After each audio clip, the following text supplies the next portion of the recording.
దౌలతాబాద్ వాసుదేవ శర్మ గారి నాయకత్వంలో మరి చేస్తున్నటువంటి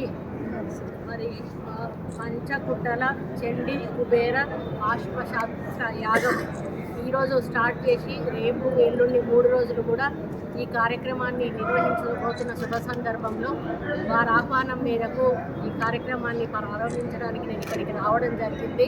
మరి గతంలో రాజశేఖర రెడ్డి గారు ఉన్నప్పుడే ఈ ధూపదీప నైవేద్య అర్చక సంఘం అనేది ఏర్పాటవ్వడము, వారికి డబ్బులు ప్రతి గుడికి కూడా ఇంత అని ధూపదీప నైవేద్యానికి ఇవ్వడం ఆ రోజు మొదలైంది.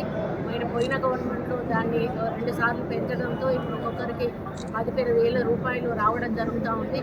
ఇంకా ఖాళీ ఉన్న వాళ్ళని కూడా మేము అప్లై చేసుకోమని చెప్పి నోటిఫికేషన్ కూడా ఇవ్వడం జరిగింది.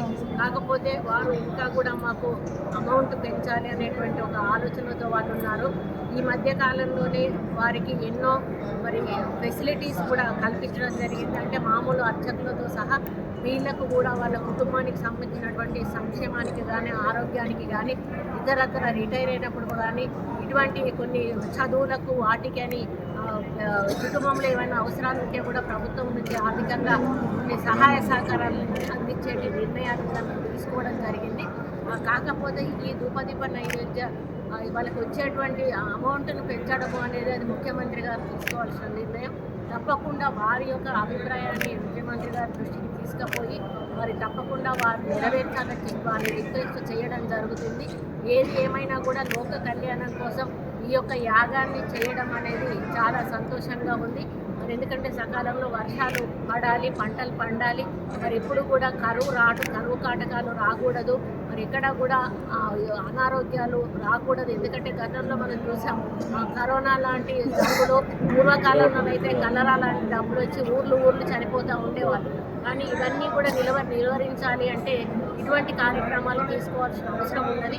కాబట్టి ఈరోజు ఈ యొక్క అర్చక సంఘం ఏదైతే ధూపదీప నైవేద్య అర్చక సంఘం ఉందో వాళ్ళు ఒక మంచి ఆలోచనతోటి లోక కళ్యాణం కోసం ఈ యాగాన్ని నిర్వహించడం, వాళ్ళ సొంత ఖర్చులతో నిర్వహిస్తున్న సందర్భంలో మనం కూడా ప్రభుత్వం తరఫున సహాయ సహకారాలు అందిస్తామని కూడా మేము చెప్పడం జరిగింది. తప్పకుండా మా సహకారం కూడా వాళ్ళు ఉంటుంది. కాబట్టి ఈ యొక్క కార్యం ద్వారా అందరికీ కూడా శుభం జరగాలని, తెలంగాణ ప్రభుత్వానికి మంచి బలం రావాలని, అదేవిధంగా ఆర్థికంగా నిలదొక్కునే అధికారం కూడా మంచిగా రావాలని చెప్పి ప్రజలకు మంచి సేవ చేసేటువంటి ఆలోచనను కూడా కల్పించి ముందుకు తీసుకుపోవాలని చెప్పి ఈ యొక్క యాగం ద్వారా వారు కోరుకున్న కోరికలన్నీ నెరవేరడమే కాకుండా ప్రభుత్వానికి కూడా అన్న విధాలా కూడా మంచి జరగాలని కోరుకుంటూ వారిని ఈ కార్యక్రమం చేస్తున్నందుకు వారికి కృతజ్ఞత